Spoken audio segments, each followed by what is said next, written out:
Next, ક્ષ કિરણો, gamma કિરણો અને અલ્ટ્રાવાયોલેટ કિરણોની આવૃત્તિ અનુક્રમે P, Q અને R છે.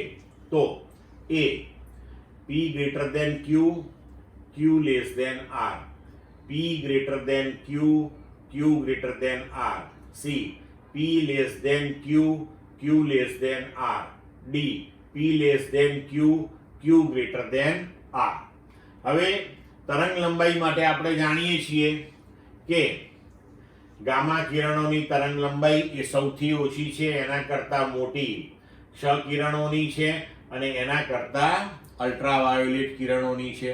તરંગ લંબાઈ અને આવૃત્તિ એકબીજાને વ્યસ્ત પ્રમાણમાં હોય તો હવે આપણે લખી શકીએ કે ગામાની આવૃત્તિ જે છે એ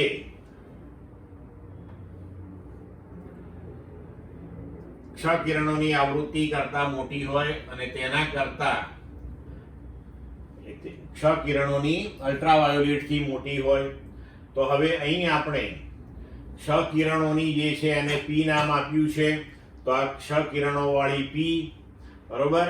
Q જે છે ગેમા કિરણો માટે છે તો આ Q, અને R જે છે અલ્ટ્રાવાયોલેટ માટે છે તો એની આવૃત્તિ માટે R. તો હવે Q ગ્રેટર ધેન P, તો એને બીજા શબ્દોમાં કહી શકાય કે P લેસ ધેન Q. અને એવી જ રીતના હવે અહીંયા જોઈએ બીજો વિકલ્પ, તો P લેસ ધેન Q વાળા આ બે વિકલ્પ છે આપણી પાસે. હવે એમાં અહીં કહ્યું છે કે Q લેસ ધેન R, તો એવું નથી, Q R થી પણ મોટો છે તો P લેસ ધેન Q અને Q ગ્રેટર ધેન R. તો એ પ્રમાણે આપણે જોઈએ તો આપણો વિકલ્પ થશે હવે D.